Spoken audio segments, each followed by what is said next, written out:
Storm Darragh is raging outside, but Norwich City were blown away by QPR this weekend. Welcome to the PinkUn.com Norwich City podcast, brought to you in association with First Bus. Unfortunately, having to pick through another away day misery for the Canaries, and it is, quite frankly, from where we were on the last pod, from the sublime to the ridiculous. Paddy, it was, probably an all too familiar feeling, really, for Norwich City on the road. There's been plenty. I mean, I've not to spoil anything, but I've compiled the away record from the start of last season. It doesn't make for very good reading, but I think probably the frustration is the familiarity of what unfolded at Loftus Road on Saturday, because once again, Norwich City struggled and failed to deliver on the road. It's a Christmas story we don't really want to keep watching, but unfortunately, well, I mean, we're very fortunate in that we get to do it for a living, but we have seen that movie too often now. And you touched on there, Connor, you're going to zoom out a little bit and maybe span different head coaches, but I'm keener to sort of focus in on the guy in charge now, and on his watch, it's more of the same, really. And it's basically the handbrake on what they could potentially go on and do this season, and it's the counter, sadly, the regressive, negative counter to all that positive football and goals and performances at Carrow Road, really. And we'll get into it in due course, but certainly we're not telling Johannes anything he doesn't know. He communicated that brilliantly again post-match, and we'll get into the weeds of that. But he knows, the players know. You spoke to Kenny McLean after the game. He gave the view from inside the dressing room. It's not anything these players, coaches, staff generally don't know.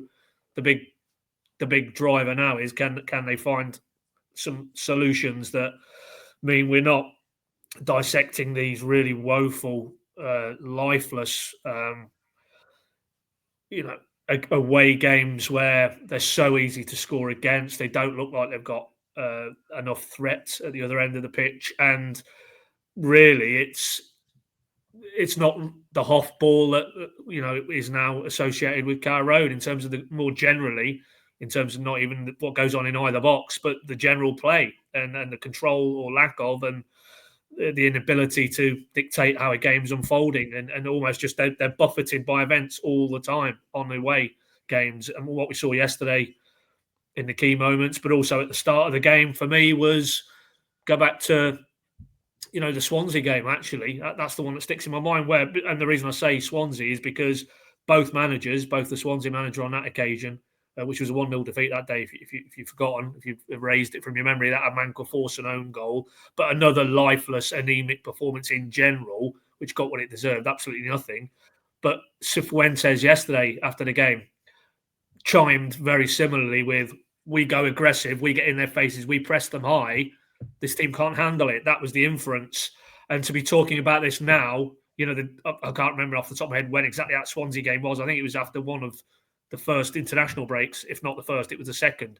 But a decent distance between the two, and yet the same issues, the same accusations from opposition head coaches, it holds true. And that's not a good look. It's not a good look for Johannes and his coaching or his players, that they haven't evolved on the road now, that it seemingly is a case of, let's get in their faces. That'll knock them out of their stride and what they're trying to do on the ball. And as a result, we'll then be able to tickle that soft underbelly, which is defensive set pieces. And none of that is good. None of that 18, 19 games in should be still the case. And for me, I tweeted it straight after the final whistle. We were back at Oxford levels of, that's nowhere near what is required.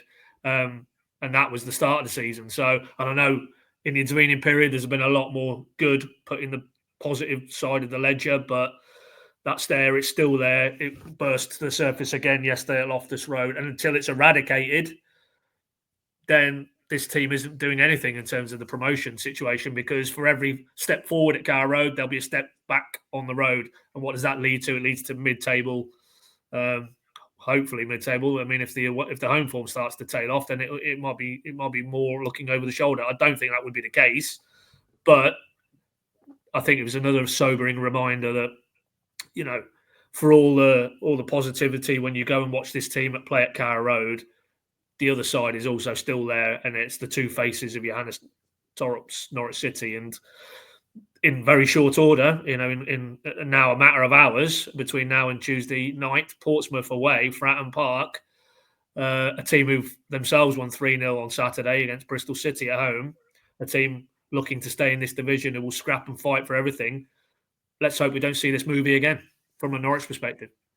Yeah, and it's been a movie that we've seen all too consistently. How rude of me! I didn't introduce us. You know us by now. If you're regular watchers, I'm Connor Southwell. Usual suspects: Paddy, Davitt, and Seaman here as well. I'm just so eager to get into this other another Norwich City no show on the road. I mean, Sam, it is, and we'll delve into the statistics after this, but it just felt none of it felt right, did it? Yesterday, probably from the opening. There was an opening spell really relatively early on where Marcelino Nunez, a player we associate with real technical quality, I think misplaced 3 passes in a row, and it just everything about it felt off colour. And we're probably sat here this afternoon. I mean, we've got it, or this morning, sorry, we've got to do a segment in a little while, picking out maybe some of the good elements of this. I'm really struggling to conjure up one, let alone 3. It was just a collective and individual no-show, wasn't it? And that's the most frustrating thing after what we witnessed last week, which was this team playing at such a higher level. So those highs feel so high at the moment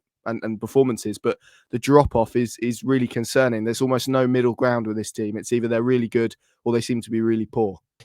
Yeah, definitely. And that feels like, to me, the defining element of a team in transition. I think we've seen that previously when Norwich have been trying to do new things, in that when it all comes together, fans do see the signs of what eventually Johannes Hoff Thorup's football will look like at Norwich City on hopefully a consistent basis. But when they just lose it, 5 or 10% at this stage of things, it doesn't feel like they have enough confidence in their knowledge of the football to carry it through when they're not at their best. And I think that was partly what we saw yesterday. And the reason why maybe it was so frustrating was because when you were watching it, so much of what Thorup said at his pre-match press conference was coming back to you, and all the things that he said Norwich need to do well. And this, I suppose, illustrates Paddy's point that everyone knows what's going wrong for Norwich and they're all aware of the problems. But you could see all of those things that he said Norwich needed to avoid then happening. He talked about if it's a simple pass, then it needs to be perfect and it needs to be high quality. And as you mentioned, you've got one of their best passers of the ball in Marcelino Nunez giving the ball away on a consistent basis. He mentioned the fact that, Norwich need to try to be a bit more, like the sort of home team that they are, and a bit more proactive and keep that sense of who they are even when they go away from home and they don't have the support behind them. And they didn't do that either. And it just felt like so many of the themes that Norwich know they need to guard against, they just didn't manage to. And when you're in that situation and you know the problems, but you haven't been able to deal with them, that's where maybe some of the concern comes from, because I'm sure Thorup has tried various different ways this season of improving that away form. He's had certainly a few opportunities and plenty of chances to learn from where it's gone wrong for Norwich. But even though he's now established those issues, none of the things that he's worked on have improved them on a consistent basis away from home. So probably is a little bit trial and error for him at the moment. And I'm sure there is a level of frustration there. But probably that inconsistency that you mentioned and the size of the gap between their best and their worst, for me, defines the sort of phase that they're in at the moment. And it did feel yesterday like, 2 fairly impressive wins at home against Plymouth and Luton, and then losing quite comfortably at QPR. That to me was a team in transition all over. So yeah, I think that's partly what you have to put it down to. But equally, I'm sure they're running out of solutions. They probably do have many more options to try when it comes to that. But equally, it's getting increasingly frustrating when everyone can see the problems around Norwich away from home and they just haven't been able to sort them out yet. Indeed, right. Let's come on to these numbers that I've been speaking about since the start of the show, because they're not good. So this is the away record since the start of last season. Obviously, Paddy, as you mentioned, it does span head coaches. So this is partly some of David Wagner's work within here. So Norwich play 33 games, league games on the road. Anyone want to have a guess at how many of those they've won? Either of you guys, of 33? I'm going to say 8. Bang on, eight wins. 9 draws, 16 defeats. So they've taken 33 points. So basically averaging a point a game on the road. Goals scored 46, which doesn't feel too bad. Goals conceded does feel bad, 59. And again, I'll ask you guys a similar question. How many of those 33 games do you think that Norwich have lost? So of those 16 defeats, how many of them do you think they've lost by at least 2 goals? How many? 16 defeats? 16 defeats. How many do you think they've lost by at least 2 goals? 10. Well, it's slightly less, so 8. So half, or 24% of the games that they've played, they've lost by 2 goals or more since the start of last season. And this is where I think, Paddy, we get into the interesting element, because obviously this isn't a new issue. You asked Johannes Hoff Thorup about the sort of away stuff before the game, and he mentioned kind of leaning on some of those experienced players. But actually, a lot of those experienced players have played throughout, if not the entirety, then probably the bulk of that run. So obviously there's different head coaches, but there are similarities in terms of the players. Is this now, I don't know, is this an issue that kind of defies head coach? Is it a bigger issue than simply Johannes Hoff Thorup? Because those numbers kind of suggest that it's a club issue, perhaps a squad issue, rather than perhaps a head coach one, albeit I'm sure there's a role in there, as we've just discussed, for Johannes Hoff Thorup. Yeah, absolutely.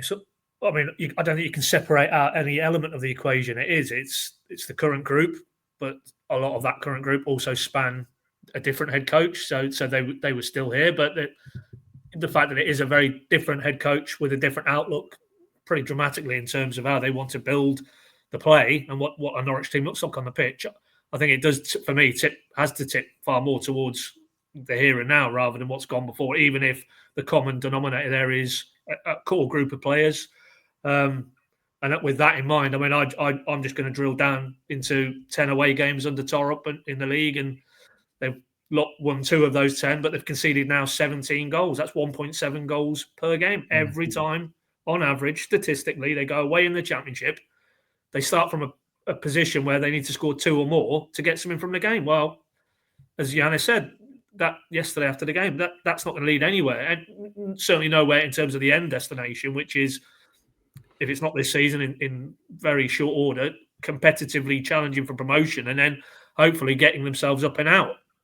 You don't do that with that particular statistic, because as good as they are on the ball, and of course the opposite, as Cifuentes himself said, Norwich turned up as the Championship's top scorers. They have the Championship's top scorer in ball science. Scoring goals isn't an issue. So for me, I think I wouldn't focus so much on the personnel at this stage. I think this is now Hoff ball, if we want to use that label, where he has to, and again, because he is such a sharp operator, I mean, I'm more or less parroting what the man himself said after the game, that do we almost have to, we, as in the collective Norwich, go away and play differently, certainly play in the first half differently, realise it's a roll the sleeves up and a battle job, and all those cliched elements that you associate with English football and the Championship, but nevertheless held true, because they were bullied yesterday. There's no doubt about it. Do they almost have to, okay, we'll have an arm wrestle with you. Then when we've established that, we can go mano, then our greater quality, our technical play, our flair will come to the fore. And almost a recognition that Hoff-ball, certainly this version at this stage, to touch on Sam's earlier point, isn't well enough evolved that they can, doesn't matter what you do, we'll come to town, we'll just impose ourselves on you with our lovely smooth passing rhythms, we'll move you around the pitch, we'll create spaces, we're so good in technical areas, we're so good in possession. They're clearly not.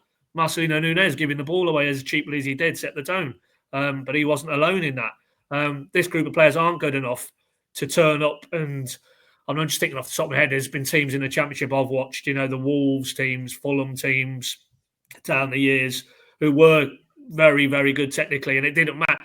Dare I say it, the Farker team of 18-19, maybe be more pragmatic, the 2021 version, but the 18-19 team didn't matter. They could go anywhere and they would impose themselves and their brand of football, but they also had a little bit of steel about them as well. This team don't have that on the evidence of these opening 10 away league games. So I think where we are at the moment, and I think he himself realises it and recognises it now, is they cannot play as they do at Carrow Road away from home and expect to get the same results. It's not going to happen. It hasn't happened in these 10 games. So therefore, And I don't think that's an abandonment of his principles or suddenly deciding we'll go long ball. But he did speak yesterday about we have to be more direct.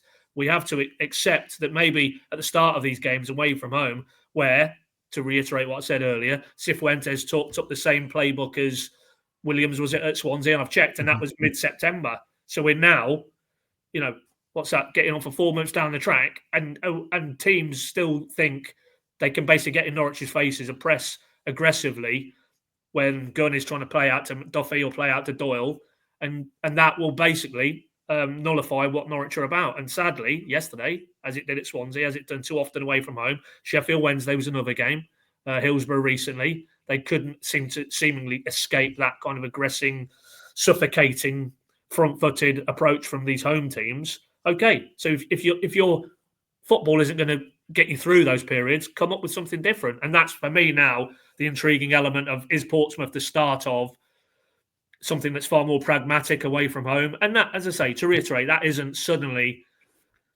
we'll get Nunes out of the team. We'll get, I'm trying to think what other options, but more functional players maybe, and in defensive areas as well. Do you bring Callum Doyle out now because what he isn't is a pure defender? He's better on the ball certainly, but dare I say, Grant Hanley, does he come in and it's stout yeoman for the needs must operation? I don't know. That's for Johannes and his coaching team now to decide and to decipher and to decode. But what I think is now irrefutably the case, that Hofball isn't working away from home in its purest form. So how much refinement and how more pragmatic does it need to get? And that's where he needs to step forward now, him and his coaches, and maybe work that out. But that was my sense of where his head was at immediately after the game on Saturday. That okay, if that isn't going to work, something else has to be put in place, particularly at the start of these games when games are won and lost, or the tone of these games are set.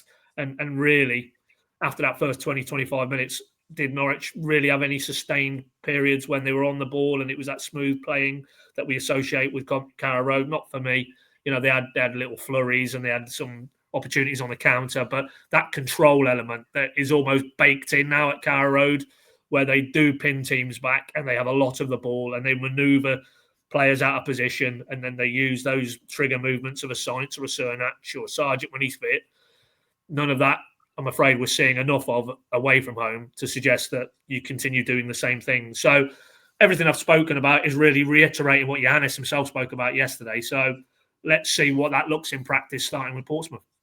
Yeah, I'm just going to bounce it back to you, Paddy, because and you mentioned Daniel Farke in the 18-19 season, but I just want to sort of ask you about the 17-18 season. I know there's been lots of comparisons already to that, and I think we're quite loath to do it on this podcast because it often feels quite lazy. But I've just had a look while you were speaking there at some of the results that Norwich had away from home in that first year under Daniel Farke, and they got beaten by, or teams scored 4 goals against them when they're away from home on 5 occasions during that season. So they lost 4-2 at Aston Villa, obviously infamously lost 4-0 at Millwall. They were beaten 4-3 at Hull. They were beaten 4-1 at QPR. They lost 5-1 at Sheffield Wednesday. But you look at the possession that they had. So against Aston Villa, they had 63%.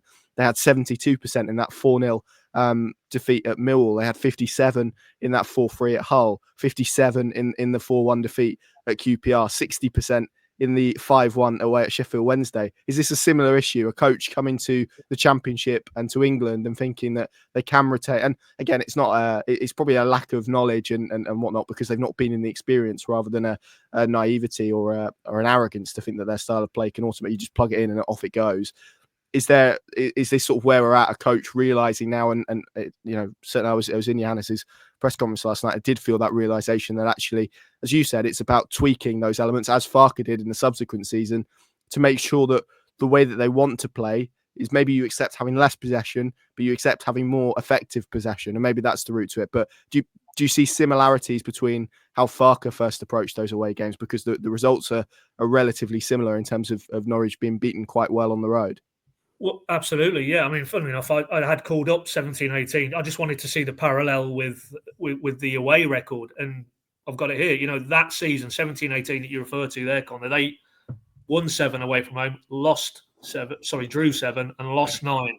So that isn't a comparatively, Wolves won the championship that season. They won 14 on the road, drew 4, lost 5. So that underlines, that it was a very much voyage of discovery for Farke and his coaching staff in that first season, particularly away from home.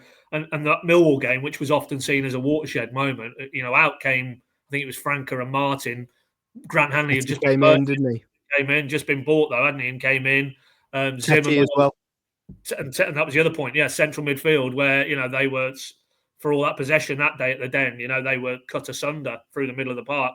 And again, pragmatic reactions from a head coach who had clearly a philosophy, didn't abandon it, refined it, added to it, embellished it, and boy, was it, so effective the following season. So things can change in very relatively short order, but not, I don't think, as quick as we maybe were lulled into a little bit when we're sort of sitting back and watching a Thorup team destroy other teams at home in the Championship. I think the reality is now the body of evidence is building up.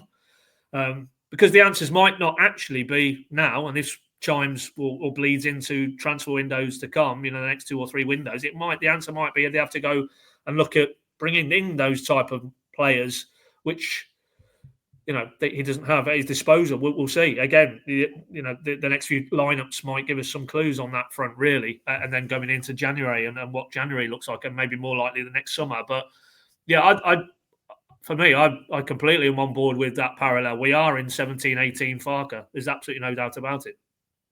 Yes, indeed. And I guess that comes on to where those changes could come, Sam, because you look at the playing personnel. If we look at maybe what Farke had available to him, he had obviously Alex Tettey, who prior to that Millwall game didn't really get a kick. And then I think, like most Norwich managers, when Tettey was at the club, realised that actually he was quite an important cog in terms of what he offered, and maybe had to accept that didn't always mean that he was going to play the ball in the most progressive, free-flowing manner, but it's what he gave you off the ball and the structure that he provided. But you look at this Norwich City squad, it doesn't really feel like they have similar options waiting in the wings to come in and shore it up in the same way that maybe Farke had in that 17-18 campaign. No, it's a good point, and I don't know if that was part of Thorup's decision to bring on Ashley Barnes at half-time. Obviously, he would be associated with maybe your more direct style of football, and he's someone who is probably more happy to get in defenders' faces and show that slightly tougher streak that maybe Norwich were lacking, but that's more in the sort of intangible bracket rather than an actual tactical defensive benefit like Tettey was or like Hanley was when they brought him in. And I'd agree. I think it's tough to look at that squad and say who's going to come into those roles, because you look at the centre backs, and I suppose maybe Hanley is more of a sort of direct physical centre back option, but ultimately he's not just a tactical switch. I think we've seen this season that he probably is declining in ability, and that actually even as a defender he maybe doesn't give you as much as a Jose Cordoba or even Callum Doyle when he's at his best. So right at the back it feels like there's not really that option. Then you go into midfield, and realistically the only slightly defensive midfield option they've got there is Jakob Sorensen, and obviously he was introduced for a bit of a cameo yesterday and he didn't really impress. He might be more of a sitter, but he's definitely not somebody who's going to be flying into tackles or really screening the back four with that aggression or that physicality that maybe Norwich would want to become a little bit more robust away from home. I actually think, with Shane Duffy and probably Jack Stacey in that lineup, they did have a couple of those players who you would think would be mixing it up. Even Emiliano Marcondes, who I think has grabbed the headlines for his play in possession, but is a bit of a battler and wants to chase every ball and wants to be physical where possible. Even he didn't have his best game. So yeah, that's part of the problem for me, is that it's not like Thorup has had these options waiting on the bench and he's been reluctant to use them, and eventually he's just going to say, okay, fine, now's the time to involve them. Those options aren't really there for him. So in terms of maybe trying to adapt to a more pragmatic style, that would be the concern for me, because we can talk about Norwich maybe being more direct, but it feels like yesterday the result probably a lot of the time would have just been chip balls forward that Steve Cook would have won rather than Ante Cianats. So it doesn't really feel like the personnel is necessarily there. The good news is probably that Tactically, there are definitely things that they could improve on from yesterday, and I'm sure we'll come on to this, but it felt like maybe in terms of the team selection and a little bit of sort of square pegs in round holes, that was where Thorup got things wrong a little bit yesterday. So he does have options. But in terms of maybe changing to a more pragmatic style of play away from home and going slightly more direct, even for the first 20 or 30 minutes, yeah, I'm not really sure he has the players to do that. I suppose it might be easier when Josh Sargent comes in, and then you have him as a pretty decent option to hold the ball up front. And then as a right winger, as a central striker, Sienats maybe isn't your most physical, but as a right winger, he probably offers a bit more from that perspective than Norwich's other options. But aside from that, I can't really see many ways that they can adapt to play that style. So yeah, that is part of the problem when we talk about maybe where Norwich could change things.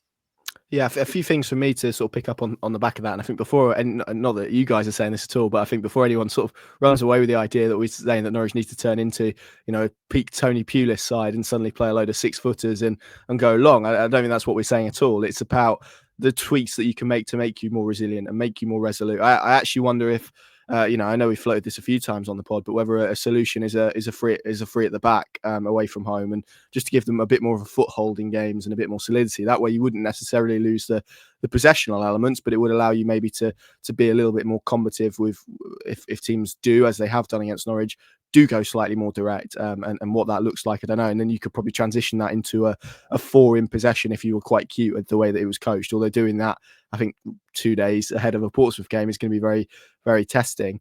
And I agree with you, Sam. I thought the decision really to sort of rip up both flanks was a little bit odd in truth. And I'm not even sure that's something. I think me and Paddy probably discussed it on the team news video yesterday. I'm not sure that's, even with hindsight, obviously there's been lots of debate around the central midfield positions and the fact that they had 4 basically ones who have been really good, and Marcelino Núñez coming back and offering them an opportunity to start, and what that would mean for Slimani or Marcondes. And actually, I think we realised that playing all 4 of them and pushing one out wide just didn't have the effect that it wanted. And I felt the decision to, after what has been a really good few weeks of getting Jack Stacey more involved and Amankwa Forson basically being a little bit of a decoy option and opening up that right flank, to then move away from that felt a little bit odd, to try and essentially crowbar them all into the same team. And then on the left side, I just don't think that the Kellen Fisher experiment works. And it's not about Kellen Fisher specifically, it's the lack of progression on the left side that gave them.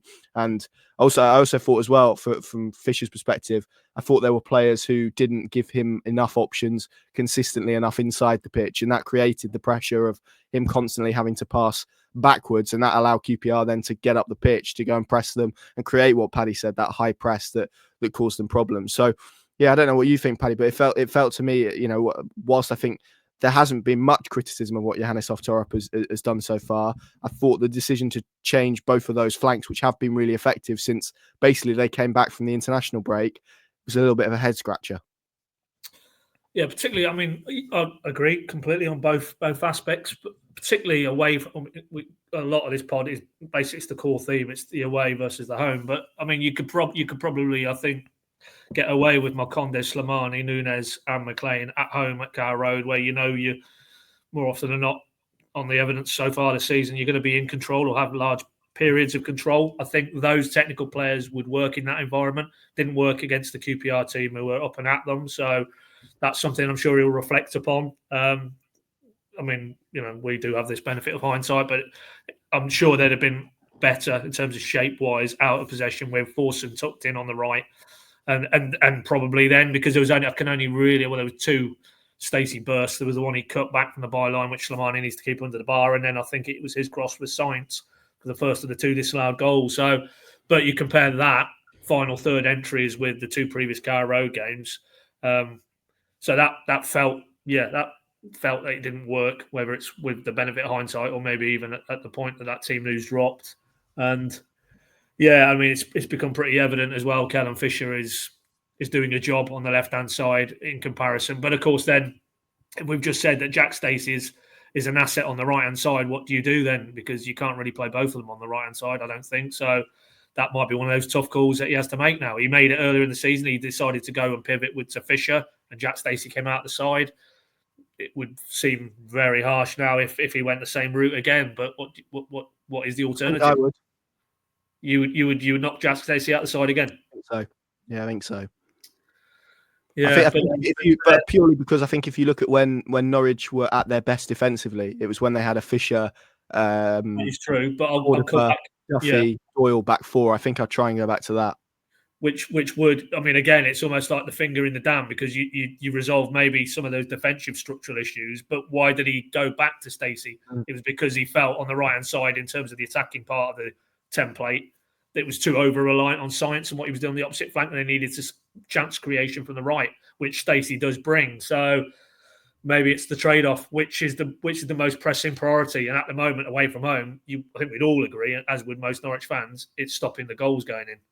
And the subset of that is the set pieces. But even in general play, they're too easy to play against and create chances against. So again, is it maybe horses for courses? And away from home, you have Kellen Fisher on the right, and then maybe at home, Jack Stacey comes in on the right. That's the interesting dynamic there. Yeah, I think for me, so there's probably two ways I would go about it. Either you go for the Forson Stacey axis, I think, or you could go for a Fisher Hernandez axis there, and that would give you the same one inverting, one wide. I still think you could go with a Fisher and push Stacey a bit higher and try him in a wider right role. I think with the way that Norwich play, because as we said, Fisher tucks inside, that would still then open up the flank for Stacey, albeit he'd be higher up the pitch, and there's probably then less responsibility on him defensively. So I think there's probably a couple of things you could do there, but in the realms that they're in at the moment, I think they probably do need to start thinking back to front rather than front to back, even if that means as maybe he said yesterday, and then you can get into stages of games where then you do open up and you can throw a Jack Stacey in and you can be a little bit more attacking on the right side. Sam, where do you sort of sit on this? Because it feels like we're talking about sort of a defence building forwards kind of situation, but Paddy's right, there are arguments for both. It is a trade-off, isn't it, ultimately? Yeah, it's really difficult, and it's one of those areas that on the preview show we sort of struggled to nail down the options, because I suppose it's still a positive that even after a 3-0 loss, we're talking about options that I think we all agree are pretty good ones at Championship level for Norwich. But I do agree with Paddy that I think it would be quite harsh to drop Stacey out just because of his recent performances. But then equally, away from home, it maybe hasn't been the same. But you look at West Brom, and he did contribute that assist for Emiliano Marcondes, and you almost wonder if in those performances, when maybe they aren't at their best free-flowing passing football, maybe you just need a Shane Duffy pass into Jack Stacey and then a good cross, to almost break the deadlock a little bit, rather than relying on a situation where you've got Kellen Fisher there, and yes, it's a good possession-based system, and Norwich can move teams around. But if maybe one or two of those players aren't at their best, it almost falls down.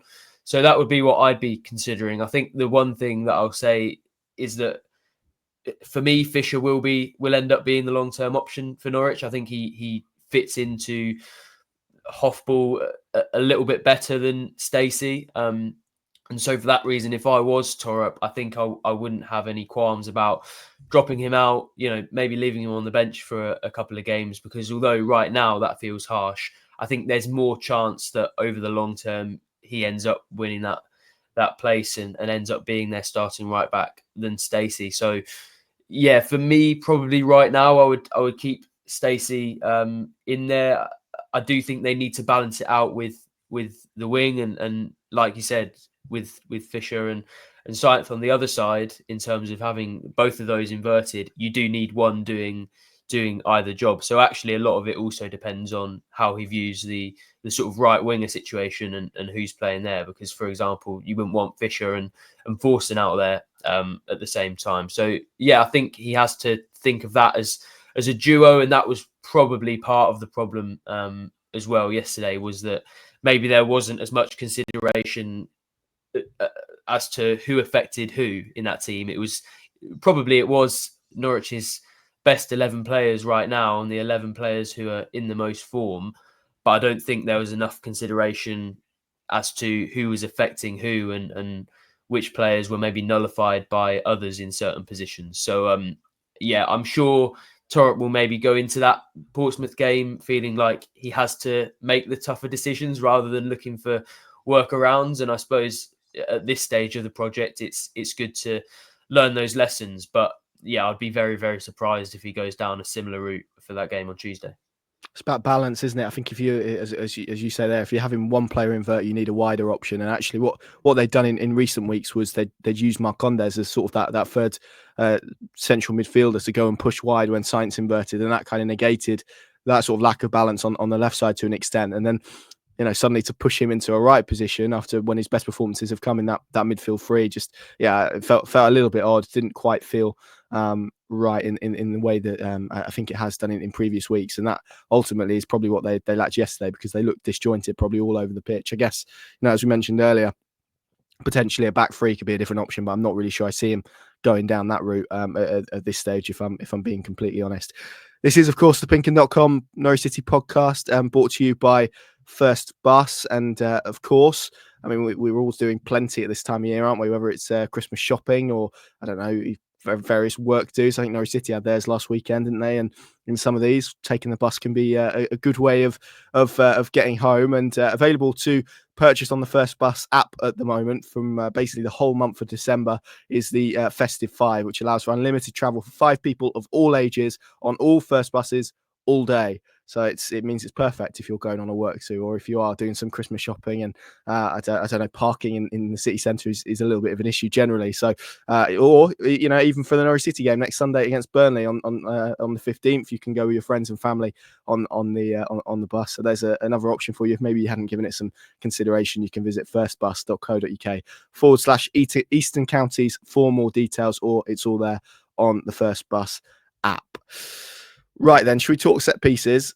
Because it's a problem for Norwich City. I think that's acutely obvious. NCFC numbers, who I think we all follow, and is always very, very good for the for the Norwich City stats that matter, put out one yesterday, which I will read to you now, and then we'll maybe dig into a little bit more depth as to how they've all come about. And he put, Norwich City have now conceded the same number of goals from set pieces, which he's classing as indirect free kicks and corners, as they did in the whole of last season, which was 7. Only Sheffield Wednesday have conceded more set piece goals in the Championship than the Canaries this season. Those 7 goals, in case you want them, you might be better off not knowing, but they are the first goal that they conceded against Derby, the first goal that they conceded against Middlesbrough, obviously the second goal that they conceded at Sheffield Wednesday, although I think we probably all concede that was a goalkeeping error. Obviously, the first goal at West Brom, which I think was the second phase of a set piece. Luton obviously scored from the second phase of a corner last weekend, and then 2 versus QPR. And I think, Paddy, what's striking about those is just the recency of them. So you look from basically the return of football since the November international break. Norwich have conceded 4 set piece goals in as many games. It's a real problem for them, isn't it? Really is, yeah.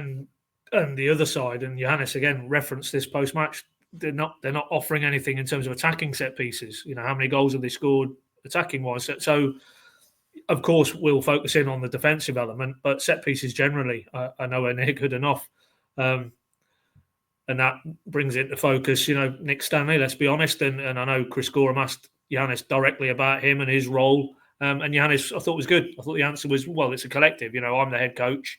As coaches, we spend as much time as that individual. It's not on one person. And ultimately, maybe it bleeds into some of the implied criticism of his players, and having that desire and willingness to go and engage on the defensive side of it. So, I think it would be wrong to put this at the door of one individual. I think this is a far bigger issue, and it needs to be resolved, because it bleeds into the, if you're leaking, I mean, just on Saturday's game, those 2 goals they let in were just amateurish, really were so poor. I mean, I really wouldn't want to be a player having to sit through video analysis of what they didn't do there. 2 or 3 attempts to try and clear that corner, allowing it to drop in the middle of their goal in the first place. There's only Callum Doyle who reacts with any sort of desire to go and attack that ball. I mean, where do you start with that? I mean, that's just so poor on so many levels. And then the free kick, that's like the initial trigger move, which is the decoy run from the other player before Powell bends the ball in. that has completely flummoxed the line of Norwich defenders. And you've got principally Kellen Fisher, but McLean's in the vicinity as well. And they just allow Colley to run off the back of them, and it's a glancing header. And I've seen Angus Gunn's positioning questioned in some quarters as well. But just, again, a catalogue of individual errors. And, ultimately Nick Stanley will be the one who people are looking at externally, but I think the issues run deeper than that. And I don't know about the recency of it, whether that's just more of a quirk, that it just seems that they've had a bit of a rush of these type of goals. We'd have to move on from this period and see if that was just an anomaly or whether it is a really regressive trend that is every single game now, leaving them so vulnerable.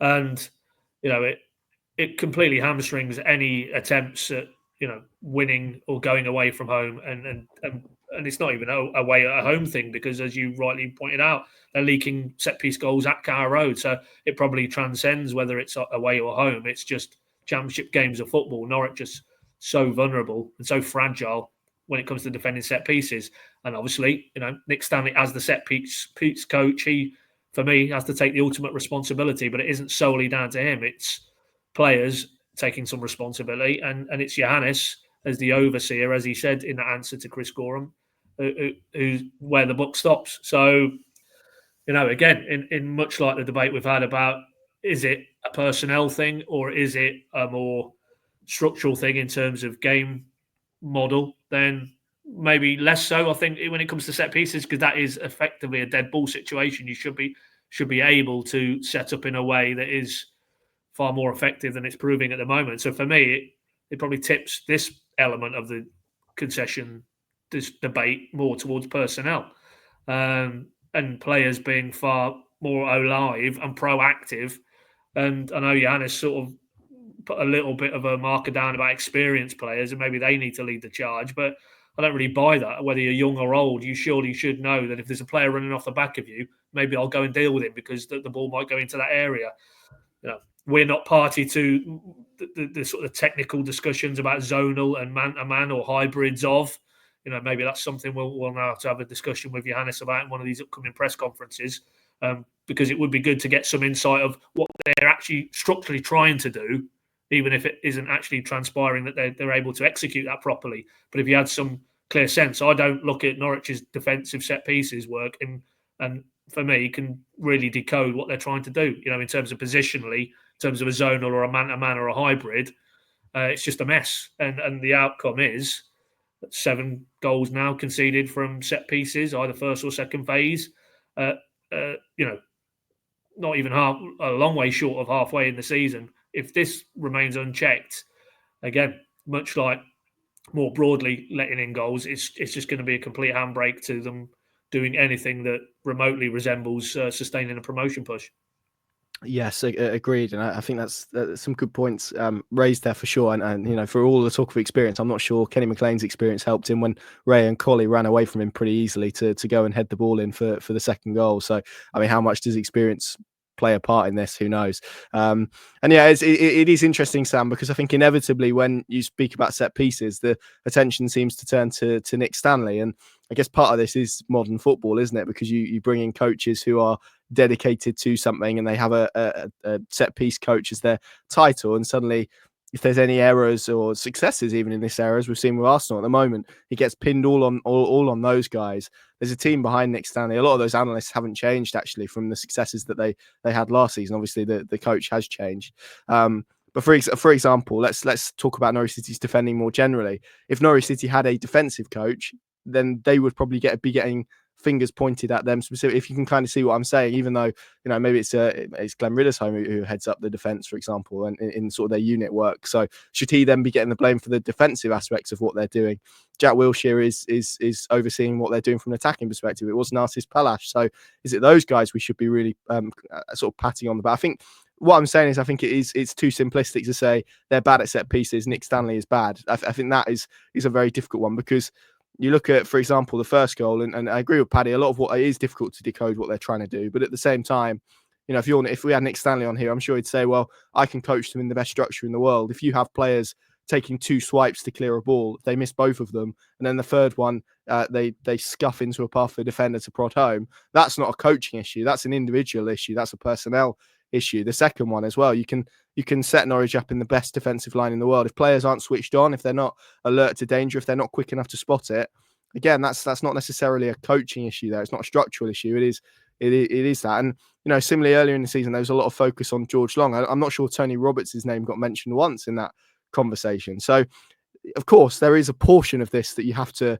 lay at Nick Stanley's door. But I think to just say it's all his problem and it's all his fault, and Norwich have been bad at set pieces since he arrived, therefore it must be him, I think is too simplistic in the analysis. And actually, there are reasons, more generally, Norwich really struggled with set pieces under Daniel Farke throughout his whole tenure as head coach. You look at some of the issues that Manchester City are having at the moment. I know Pep Guardiola spoke after the game about their issues with set pieces. You do associate it with possession-based teams because they play more technical players. They are often shorter as a general rule of thumb. Norwich are evolving and have lowered their average age. That comes usually meaning you're not as good at set pieces as teams that have higher average ages as a general rule of thumb. So all of these issues are stuff to throw into the conversation. I think it's a little bit more nuanced than Norwich bad at set pieces. Set piece coach must be dreadful and must be sacked. I'm not quite sure that that's a sensible route to take this discussion down, if I'm being honest. Yeah, I think it's quite a difficult one when it comes to coaches because we see so little of them. And I mean, it was a situation when Jack Wilshere came in because you were thinking, there was a lot of hype around him, and obviously it was exciting for a lot of those fans. But ultimately, he came in and at this rate, it feels like maybe Norwich fans won't hear much more about him apart from seeing a few pictures of him on the bench until, he eventually leaves the club. So there's obviously so much that goes on behind the scenes, and Thorup is the man who has to explain it all on a regular basis. But because we don't see what goes on behind the scenes, I think people want someone to blame, and then really the only thing that they have available to them in terms of information is job titles. And it makes sense then that you sort of look at set pieces and you say, okay, there's a set piece coach. It's all on him. And I'm sure Nick Stanley is looking at it thinking, where could I have done better? And he's looking at where things could be improved. But as you say, there are so many different things that go into it. It's not like they go into their meetings and Thorup will say to Stanley, what are we doing with set pieces? And Stanley just says, it's under control, don't worry. And Thorup says, yep, fine, that's your remit. No worries. I'm sure they'll do whatever you say. Obviously, it's a consultation. And I think Thorup's actually said various times this season that they go into those meetings and it's basically a discussion and a debate about what the right way forward is for Norwich. And ultimately, Thorup is the man with the deciding say in those conversations. And I'm sure he would actually say that he's the one who's responsible for things on the pitch. So, yeah, I think it is more than just looking at Stanley, who, of course, needs to accept his fair share of responsibility. And ultimately, you can't completely remove it from him. But as you say, it's also down to the rest of those coaches. It's down to the players who, really conceded a couple of weak goals. I mean, the first, they're almost inexcusable for completely different reasons, because that first one, I mean, just on a very, very basic level, it's just basically concentration, isn't it? The ball falls in front of you. And to be honest, without wishing to dig out Ante Sienats, because obviously he's made some very positive strides, you'd think that if you fail to properly make the first clearance, that then when it comes back to you, you'd be very grateful and you'd make sure that you got rid the second time. But he didn't manage to do that. And then Norwich react slowly when the ball drops for Dunn to finish.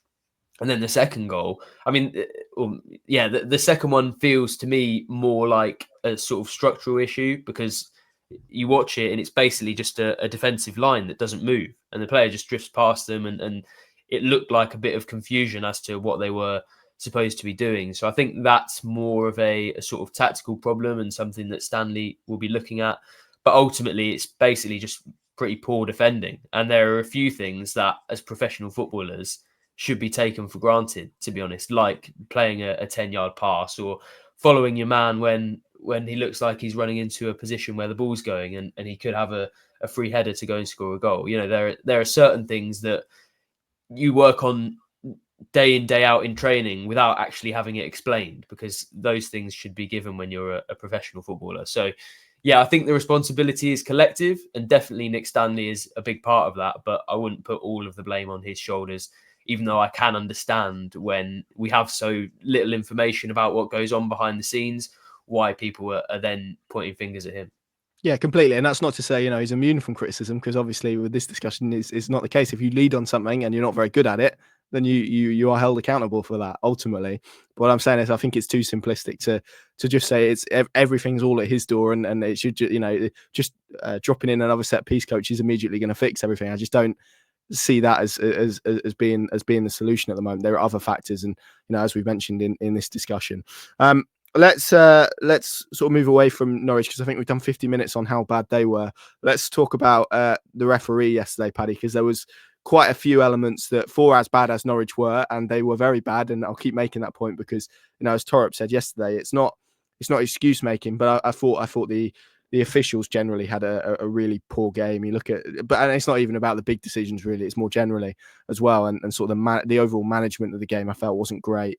There was no sort of flow to the game at all. But you look, and ultimately you end up talking about the big incidents. So if we talk about those, Johannes, let's speak about the Seaman one first, which Thorup was unhappy about. He stole the ball. I can't remember which defender it was now. Maybe one of you gents can jump in and tell me. Liam Morrison. Yeah, so he nicked the ball off Morrison, who then, and we know there's no attempt to play the ball. He's completely committed to committing a foul then to stop the attack. Probably clever defending more than anything else in sort of the dark arts purist terms. But Thorup was unhappy that wasn't a red card. Your view on that one, Paddy, first and foremost. I haven't seen it back, to be fair, so I don't know. So I'll be guided by you. Well, that's always a bad place to go, Connor. It was a very crude challenge. No attempt to play the ball. I don't want to suddenly opine as if I know every paragraph of the FA rulebook on this current area, because it comes down to a little bit like the McLean debate previously around the Middlesbrough card. How do you interpret it? Is it serious foul play? Is it violent conduct? So for me, it's kind of the areas of the pitch a lot of the time, and that might not be a criteria that the officials are told to apply. But I mean, it was right in front of the dugouts, down the right touchline. It certainly wasn't denial of goal scoring opportunities or anything of that nature for me from where he was going to with that ball. So, but yeah, Johannes reportedly, he didn't say that himself in any of his post-match media, but that was what we were led to believe, that he was of the opinion that was a red card challenge. And of course, that by definition, if they get out to 10 men, that should alter the game in Norwich's favour. But of the roster of decisions that you could get aerated about from a Norwich perspective, I wouldn't have put that at the top of my list. No, I think I'd be more frustrated about the foul on Angus Gunn in the build-up to the second goal, albeit, and again, we can dig into these and we can talk about refereeing decisions, but there are, I think, 2 phases before that the foul gets given. So how much you want to look into that is another one. But that one was a foul. Sam, I think we're pretty confident Sainz was offside, aren't we, for the first offside goal that was given against Norwich City? Yeah, I've not seen an amazing angle, so it did look fairly tight, but it's he definitely looks more offside than Seaman does for the when he had the ball in the net. But yeah, it looks like that one, although it is tight, maybe they just about got that one right.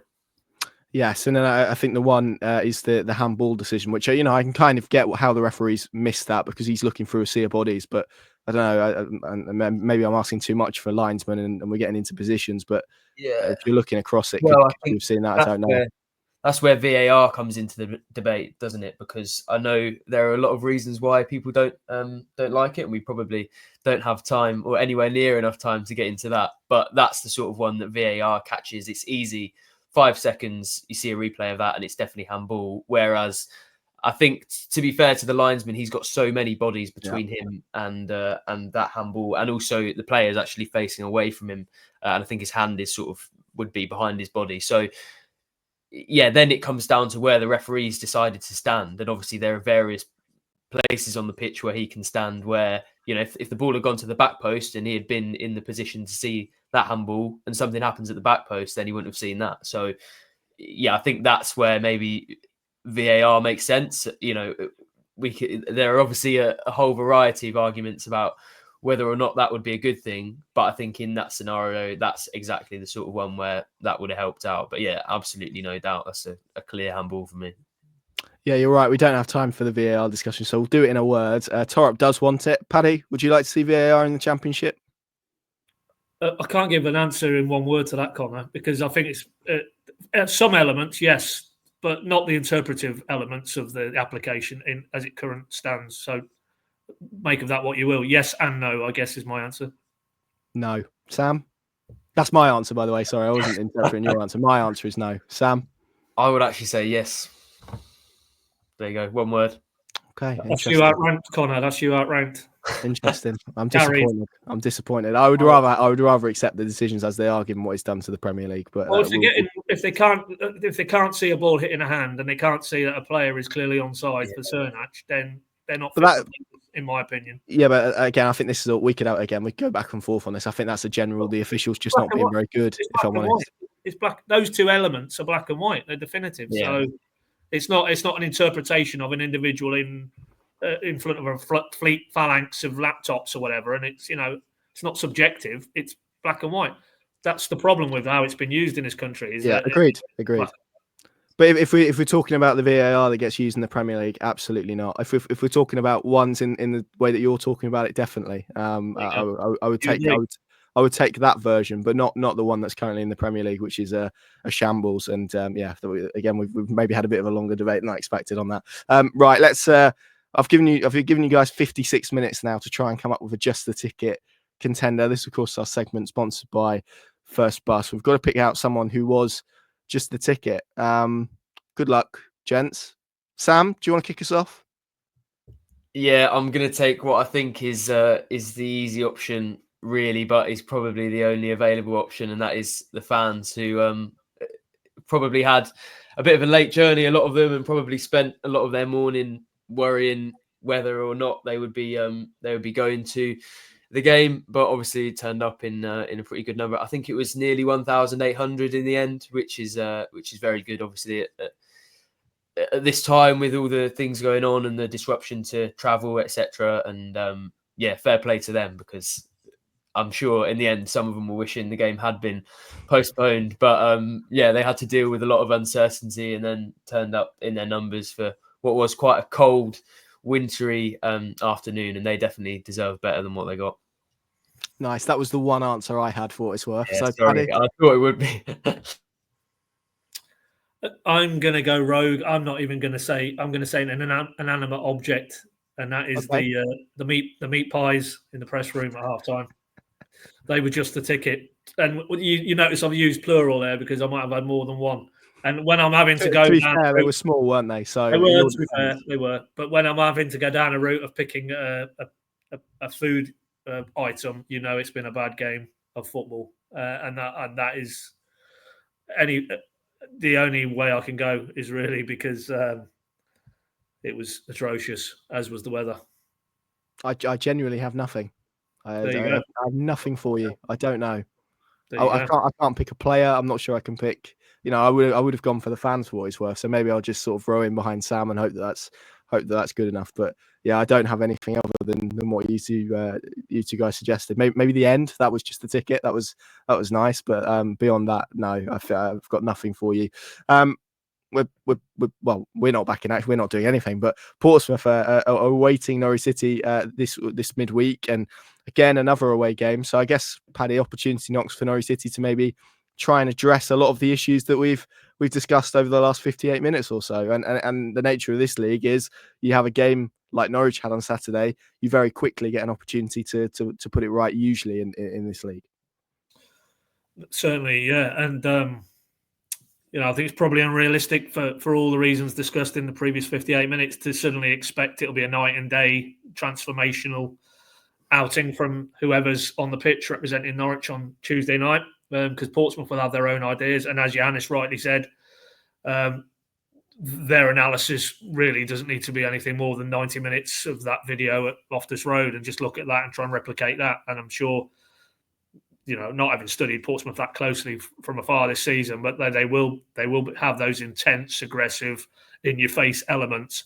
So can you deal with it this time around, Norwich? Can we now see some of basically what Johannes said verbally after the game Saturday? Can we see that in practice now, whether it's personnel, whether it's refinement in terms of the playing style, whether it's an acceptance that we cannot go away from home in this league at this stage of the cycle and impose ourselves as we want to. So we need to do something different. And if I personally was looking at it, and irrespective of the result, but we started to see those elements, and you could think, right, okay, there's something there now to develop, build on for the remaining away games, I would probably take that. If it was a defeat, then not ideal, clearly, but not the abject amateurish. I've used that word a few times on this pod today, but it was, kind of outing that we saw on Saturday. If we get more of that, then the questions will continue to grow, I'm afraid. Okay, 6 points on the table this week, Portsmouth and Burnley. Sam, kick us off. How many in a row are you going to get? I'm going to be what I feel is quite optimistic and say 3. I'm not sure which one it's going to come in, but I feel like it's possible that it will be in one of them. 2 for me, 2 draws. Paddy? Yeah, it's a tricky one now, isn't it? Yeah. Optimistic 3. Nice. I won't ask you for which way around there. I was contemplating it, but I won't. We'll see how it unfolds. Gents, thank you very much for your time. Thank you all very much for watching and for listening. We will, of course, be back next week after that home game against Burnley, where hopefully we're talking about the other face of Johannes Hoff Thorup's Norwich City, and the free-flowing one that can score plenty of goals and can win plenty of games, and also maybe hopefully some improvement on a lot of the issues that we've discussed today. Thanks for joining us. See you then.